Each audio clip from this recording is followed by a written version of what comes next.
Next up, we have a discussion presented by Finn Church Aid. It explores the essential questions of who gets to create, succeed, and be heard online. Access to internet can open doors to opportunity, but digital freedom and visibility are not equally shared around the world. Our speakers are Sierra Leonean artist MUSH, a Kenyan activist Richard Astar Njau, and Aicha Manai, CEO of Startup Refugees. The discussion will be moderated by Melina Korvenkontio from Finn Church Aid. Ladies and gentlemen, it is time to put your boogie shoes on and shake your tail further. Before we start the panel, give a big round of applause for MUSH.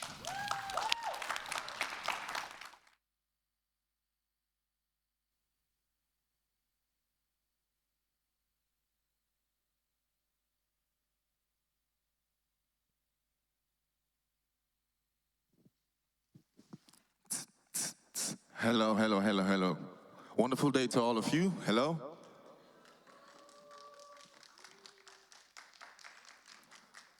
Pleasure to have you all here. I'm honored to be here.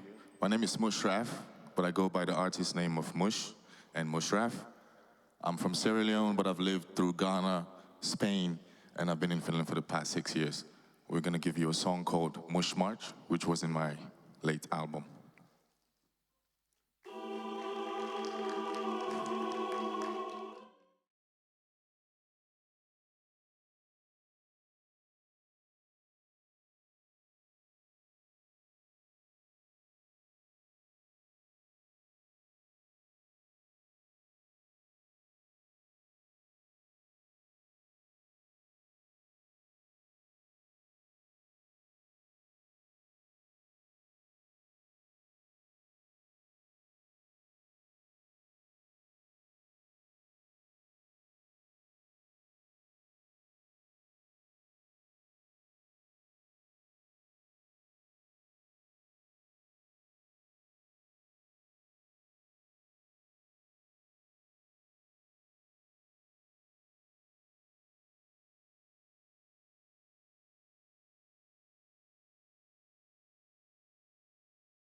Thank you much for conveying that. That's actually my favorite song from your EP, Wabi Sabi, that was released last year, I think in March of 25. Yeah, great. So while I ask the producers to bring 4 chairs on the stage, please, and while you're doing that, how are you feeling? I feel honored to Yeah. be here. I think my mic is off now, but Oh, it's all right. I feel honored to be here. Wonderful. That's what I would like to say. Absolutely, absolutely. Mush, if you can take a seat over there. And if I can invite my fellow panelists, Aicha Manai and Richard Astar Njau to the stage so we can open up. All right? Welcome.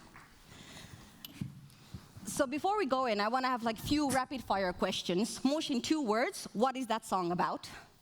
Well, that song is a cry out from a child that's been in Europe and aiming to create a vision and send a message back home, because we grew up as kids dreaming of the Western world being heaven.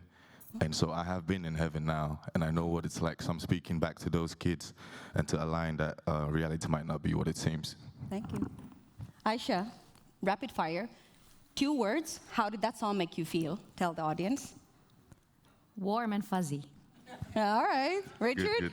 rapid fire. The artist made me feel bad man. All right, Thank you. thank you. Welcome to the audience. My name is Melina Korvenkontio. I am the head of Digital and Creative Economy program from FCA. Thank you to my people. And we are here to discuss today about who gets the voice, about digital freedom from a global perspective. So I'm very excited. Joining me today is CEO of Startup Refugees, Aicha Manai. Hello, hello. Richard Astar Njau, a content creator, a digital pioneer, and the list goes on. Welcome to Helsinki from Nairobi. Thank you so much. And last but not least, Sierra Leonean born, creator, performer, model, list goes on. Mush, welcome. Thank you. Thank you. All right. So the reason why we're so invested in this topic is the fact that FCA has been implementing a program called Digital and Creative Economy Program in various different East African countries since the year 21. We recognize that digitalization, digital skills, and agency, equality, inclusion is very important, and we want to discuss on that importance from a global perspective. In my view, digital skills, innovation, digital transformation should not be considered as a minority perspective, but as a majority perspective. So we're going to discuss on the importance on that. But in addition, it would be very interesting also from a perspective of Aicha to hear about what kind of opportunities does the creator economy, gig economy, and various virtual opportunities offer to people with different positions in a foreign country. So drawing from a global perspective, but also discussing from a Finnish perspective. But I do want to start with you, Mush. What is digital freedom for you as a creator? So could you please indulge the audience a bit about your background? Yes. Well, my background, I've been in the entertainment industry in many different angles, and digital creativity has basically helped me understand about digital freedom. And through that, I've come up with something that's called PETA, which is P-E-E-T-A, and I feel like digital creativity consists or rests in between these keywords, which is, oh, sorry, I forgot my thought. That's all right. So progress, economy, Yeah. also, I'm so sorry, I forgot my words. But digital creativity consists of the livelihoods of us all as individuals. And what was your question again? Yeah, I was asking about like what is digital freedom for you, because you're a creator. Like what kind of opportunities has it given to you that you're able to perform or? Yes, well, it has helped, first of all, and I would say it has helped for underrepresented cultures to be able to be more visible. Yeah. And it's been able to help different local indigenous storytellers to be able to bring forth their stories and connect with a different audience. It's opened the gateway between creativity, in which earlier it used to be very much controlled by the mass source, but now digital creativity has given the power to all creators to be able to connect directly with their audience and create livelihoods through that, through entrepreneurship, sponsorships, or all these other things that have come up now, like streaming services and whatnot. So for me, it represents freedom as a human, but also as a creative especially. That's what digital creativity represents for me. Wonderful, thank you. Richard, you're also a digital creator. Yes. You're also the founder of Cleaning the Airways, CTA as you call it, which is a fairly notable YouTube channel with over 100,000 subscribers. And I was actually, when I was doing some research for this panel, I was viewing a video with the CEO of Safaricom, Dr. Peter Ndegwa, who you interviewed. And there was a really great one, a special comment that I want to read out loud. And the clip said that this is a masterclass in business, leadership, management, and recruitment. Thank you for interviewing Dr. Peter Ndegwa. And I felt that when I was reading that comment that what you're doing with your channel is very notable, not solely for Kenyans in Kenya, but also for the international market. So could you maybe talk from the perspective on what does a channel such as CTA mean for you and also for the community that you serve? In Kenya, we say hi by saying Jambo. Jambo. Jambo. Jumbo. So first and foremost, my name is Richard Astar Njau. Astar comes from when I was a musician for 10 years. The fact that I am in Helsinki, Finland, because of what I do from a digital perspective, which is cleaning the airwaves using culture-shaping icons to create, distribute, and promote MWAPI. MWAPI stands for, it used to be music with a positive influence when I was a rapper, but now it stands for media with a positive influence. I interview various people, and not just in Kenya. I started off in Kenya. I started off with the musicians, so the veteran musicians, and then I moved over to the people who I had access to, because music is a gift, and music has the ability to bring people towards you. It's like a magnet. It's like the arrowhead of society. So different people within business, within politics, all want to meet you because you're a musician. But after I transitioned from music, like that picture that you can see there is somebody who was running for deputy president in the country. So what happened is I then got this access to these other people. And I decided to use my platform as a way to mentor. So what does that mean? Access. Access. So I sit down with people and I have long, extended, authentic, and that word authentic has been abused. Every content creator throws it out, but I'm really being honest when I say authentic conversations. And the only question that I come on stage with or onto the platform with is when and where were you born? And we have 5, 6 hour, 15-hour conversations, and the journey needs to make sense. Why is this important? I may have access to these people, but a child watching in a remote place in Kenya, Kenya is beautiful because of the internet access that we have. But now that child gets to be mentored through listening to the stories. I am extremely, I don't even know the word, but the reason why I say cleaning the airwaves is because I focus strictly on positive content. Positive content doesn't mean that you don't talk about the dirt and that has happened. No, you do talk about it. However, you're vulnerable enough to say the lessons that you learned from the hard, not just the good. The thing with Richard is that, please clap, please clap, please clap. The thing with Richard is that I could just let you go on and on and on, but let's give others a chance as well, yeah? So, Aicha, as mentioned, you're the CEO of Startup Refugees. Could you maybe speak on a bit on the core role in your work, and how does the digital livelihood opportunities play a part with the community that you serve and you represent? But wait, you got to say, what was it, the hello? You say? Jumbo. Jumbo. Okay, now I want you to say ahlan wa sahlan. Ahlan wa sahlan. Thank you. That's how we say hi in Tunisia. Wonderful. Okay. Yes, very good question. The first thing I want to emphasize, which I think is, because there are many positive things and many negative things, the best and the most positive outcome is the fact that through digital freedom, people who come from underrepresented groups, like MUSH was saying, are able to switch the narrative. What does it mean to be a refugee? What does a refugee look like? What does a refugee know? We have this, especially in the West, this distorted idea that if a person has had to leave their home country for reason X, Y, Z, they are somehow incapable or they're lacking potential.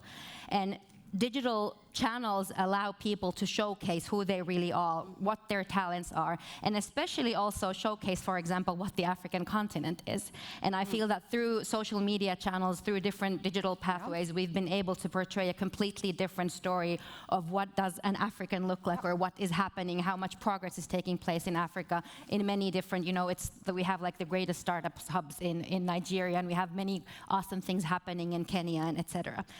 But then if I talk about the negative things, so obviously the platform economy is usually, it has enabled people in a very low threshold to enter the job market.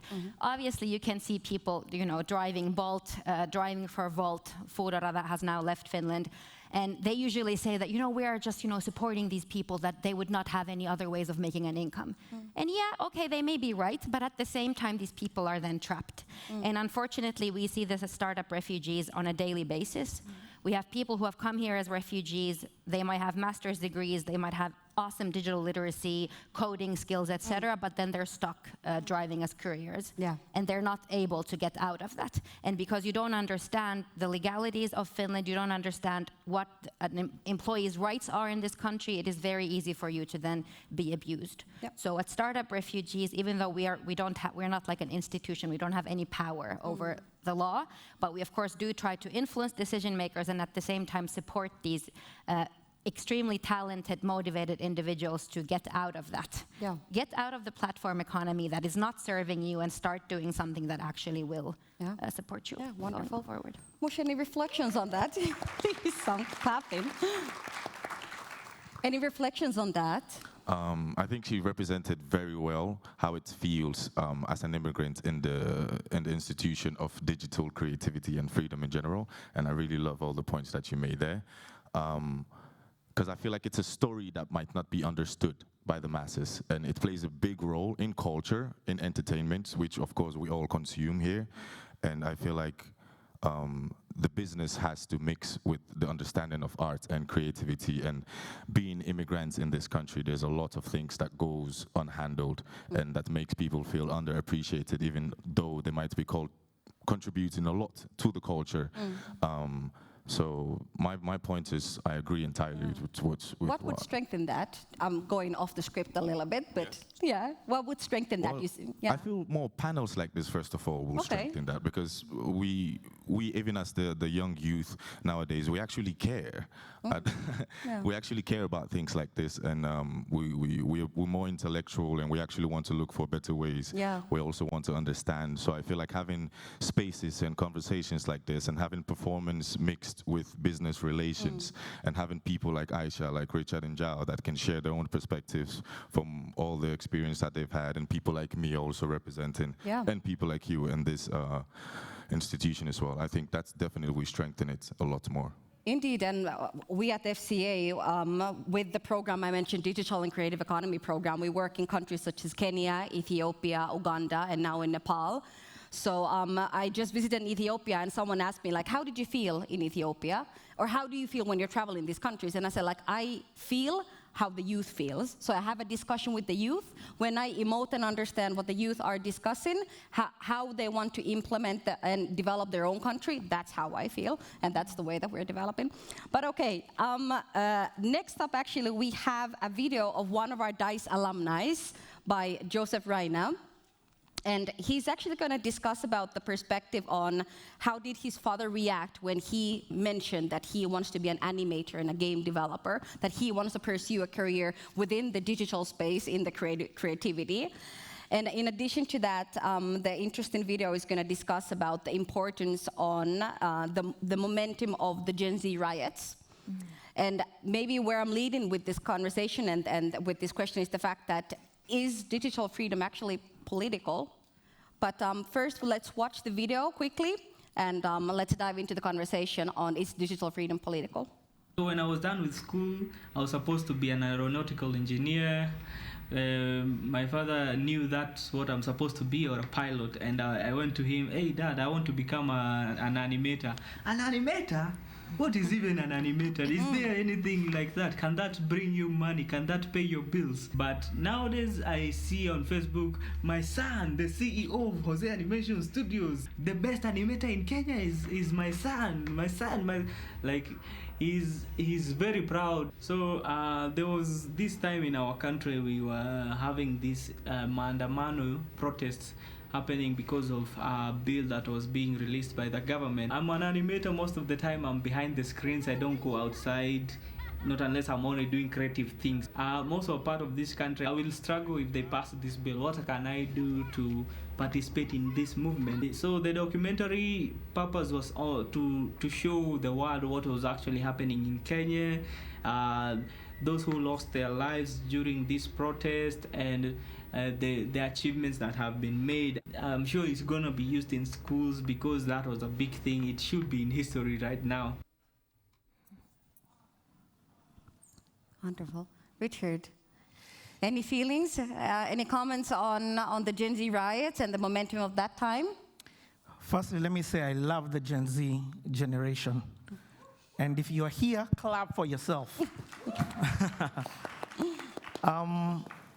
Let me say I'm a translator. What that means is I'm able to step into two worlds and communicate what's happening in this world into this world. The Gen Z riots, I'll talk about it from two perspectives. The first perspective I'll speak about it is from just how the power of the digital played in unifying a nation, in unifying a generation, in giving a generation a voice. So what happened is the president was going to bring this finance bill, and people had a problem with it, but us millennials, we have a problem, but we sit down and do nothing. The Gen Zs started online, started finding the facts, doing the research, telling us when this bill was going to be ascended in parliament, talking about the different people in parliament who are voting yes and no.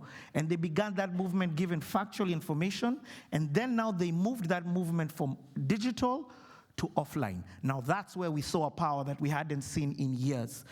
We hadn't actually seen this power from maybe I'd say early 90s in terms of just how much a group of people were standing up against regime, against the government of Kenya. And I actually went for that. In fact, one of the photos where I'm like this is actually me at the riots. And I went there also with the digital mindset. I went there to film with 360 so that if somebody wears VR, they can be immersive on for the diaspora audience. The second thing I want to talk about when I speak about this Gen Z is why. What's the difference with them and us? The difference with them and us, after I put in some thought into this, was our second president. Our second president really instilled fear into us. So any children of that time, the elements of tribal was still there, or that generation, the elements of tribal was still there, the elements of speaking out against the government, people were still, fear drove us. Then come in these Gen Zs. They were tribeless, they were leaderless, that's what they called themselves. They said, we have no leader. We are the leaders of this movement. And they were unified. They were the fire starters that started this movement and gave us the courage to join them and to support them. We were scared as we did it. They were brave, and a lot of them, it cost them a lot of lives. And in that movement, and to just show you what they're doing, in 2027, we're having elections. These Gen Zs, one, are still using the same digital platform to push people to get the voter's card. They're calling it Kadi, Nikona Kadi. Get your voter's card. So they are still using that same digital platform to galvanize themselves because they are woke and intelligent. I like that you use that word. Intelligent enough for them to understand that true change will come in the ballot. Number two, and this is where I think they are just brilliant, they are even creating infrastructures to count the votes in case rigging happens. They're creating apps, and they're so intelligent and using AI and all this stuff. In case you shut off the internet, we've even created USD codes. Dare you. They're calling the president one term, meaning like you're only going to be there for one term. But what I love about them, they may appear to be silent right now, but there's a fire, and they know what they're after in 2027. You're going to see something that I highly doubt you've ever seen in your lives before come this next elections in Kenya. So I think of Gen Zs, I'm learning from them. Us as millennials, sometimes we complain a lot about them, but if you stop and understand, first and foremost, they're the majority, and two, unlearn your fear, unlearn those things that were instilled with you, and learn from this. There's so much that you can learn from the Gen Zs. Thank you, Richard. Thank you. Yeah, let's clap for that. Aicha, in our previous conversation, you mentioned about an Afro-Tunisian activist that also was silenced because of her, for her freedom of speech. Could you maybe speak on that a little bit as well? Is digital freedom indeed freedom? Yeah, so the Tunisian population, it's a very small population. I think we're 9 million people, and around 15 to 20% are black Tunisians. And Tunisia has always had a problem with racism, always. So we are Africans who don't want to be African, who pretend to be French, but the French will never accept us, and it's like a whole thing. And there's a lot of colorism and a lot of issues within the country. And Saadia Musbah has been for, I think, 30 years speaking for black Tunisians, and she's been a true advocate, a true activist. She's influenced the minds of millions of Tunisians, but now through TikTok and through different media channels, she has been starting to get more visibility, not just in the Tunisian environment, but also outside because of the, obviously it's a global tool. So now she's been silenced, she's currently in prison, they're accusing her of money laundering, and this has now started to happen to a lot of other influencers as well. So not just about the racism issue, but also other, for example, TikTok influencers who even, I don't know, maybe have content talking about their being LGBTQ, they're talking about, you know, sexual rights and things like that. And even though Tunisia is in many ways quite progressive, but in many things it's the total opposite. So we can see, unfortunately, that it is also being used, that if you show and talk too much on those channels, that it will cut you off. And another thing, which is a very big obstacle, is also the fact that the Tunisian dinar is not accepted currency. So you cannot take the dinar outside of Tunisia, and you cannot take dinars to Tunisia. So it's also a problem when you are using the digital economy for actual money making. Like, how do you get the money? So many people have to use their relatives in the diaspora who are in Europe. They use Revolut. They have all sorts of ways how to actually get the income from. So there's still a lot of obstacles happening. And the reason that I'm asking, we're supporting the youth in various different countries to be content creators, to have a voice, to have agency, and etc. So in a way, also the ethical ground is also of importance. MUSH, any reflections on this? I would just like to add a note on top of this, because everything aligns within these topics that I have been dwelling within myself. So it's just a pleasure, first of all, to hear and to be able to add anything. And when it comes to sexual rights, this is a specific part of the youth that I think we are very proud of nowadays because of digital creativity, because maybe the past generation have had different understanding on how to express emotions or how to keep quiet about certain things. And I, for example, have represented a part where we can create a space to be able to voice out traumas such as abuse or emotional or sexual, and have a space for other youths to also see that, okay, the problem has happened, but there's still a chance to be able to understand and get positive things out of it, and to create more unity and to prevent these past traumas repeating onto our next generations. And that's a wonderful part of a generation that I'm proud to be, just to add to all these points that you made. Yeah, thank you. So maybe I want to expand on that. Like, I think we've established an understanding of digital creativity or even agency from a societal perspective of how do we translate digital creativity to an actionable livelihood? Like, well, what's your thoughts on that? To an actual livelihood. I think it already has been transformed into an actual livelihood in multiple ways. Of course, I know multiple 14, 15-year-olds that are millionaires, and they have businesses that's run by AI that they don't even run themselves. I have friends that do so many crazy films just by themselves, and podcasters, live streamers, and even now through music, people can become live streamers and reach an audience, not just by making music, but being able to have those closed moments with the kids or even adults that they will be on the stream and be able to share some really deep information that you could never find back in the days. And yeah, I think it already has happened, and there's so many livelihoods that it has created for us. And but I think there's still this fear of going into this because of also what we're surrounded by and because of the history of us all. But I feel like opening more about these topics actually have even created more livelihoods, just even talking about it. Yeah, and the digital space has been a great part of that. Thank you. Yeah, I remember. Can I piggyback on that? Yeah, please. So, I mean, Finland having a conversation about content. One of the things that I think people need to understand when you use the word digital, and I used to do a lot of trainings on digital. I was something called a YouTube enabler. It was my job to introduce YouTube into Kenya. And when I was doing that, there were only 4 YouTubers. I really resonated with this video because my dad wanted me to be a banker. And I later on became a banker because of digital. Literally just one of the funds, I managed it through the element of digital. The work that I did not used to exist when I was finishing university. So we have to first and foremost have an open mind and not fearful. People hear the word AI and they panic. Secondly, let me talk about this thing called digital. And the digital, the best thing that it does is it has no barriers. It has no geographical barriers. You create the barrier through either your language in which you speak. So for example, content may not be able to reach Africa because of it being in Finnish. But if you unlearn and open up your mind, you begin to realize translation is a thing with AI. And you can be making content for a 20-something-year-old seated in Kenya. And that 25-year-old seated in Kenya can be making something for you all the way in Helsinki, Finland. There is no barriers to this. We have to enter the mentality, and this is how we translate even from a revenue generation perspective.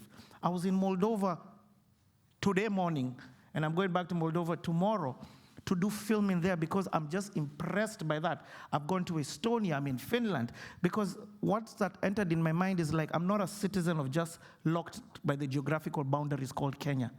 I love what you said about Morocco. Why on earth am I not thinking even of that? Tunisia. Tunisia, sorry, no, sorry, Tunisia. Okay, we'll talk later. No. Yeah. Sorry. It happens. Right there. Anyway, but what I'll just say is, let's expand our mind, and that means unlearning a lot. Yeah. Unfortunately, that's the hard bit. And then relearning, and then uniting. Thank you so much, Richard. Sorry for that. It's okay. Thank you. Thank you. We still have a moment. Maybe I want to also discuss on the element of how digital platforms can be designed to support safer expression and participation, especially for marginalized groups. You explained about the community that you represent and about the challenges and dangers. Maybe expand on that a little bit, because I think we're hearing potential, we're hearing opportunities, we're hearing a global penetration, and in my view also, the barriers are there, but also there's a lot of opportunities. So maybe let's talk about safety. Yeah, maybe through another concrete example. I think most people are probably following what's happening in Iran at the moment, and we also work with Iranians, and not all of them have come to Finland as refugees. Some have come as international students, or they've come through, family relations. But there's a sort of a very big challenge that many Iranians face, which is that their government follows them here. So that restricts their digital freedom. So they are afraid to take part. For example, we might have different recruitment events. We might have success stories that we want to talk about, and we want to tell, like, hey, this person started this awesome company with our support, or this person got a very nice job in company X, and we want to share their story. And they might say, like, yeah, no, thank you for your support, but I don't actually want my face or my name to be anywhere.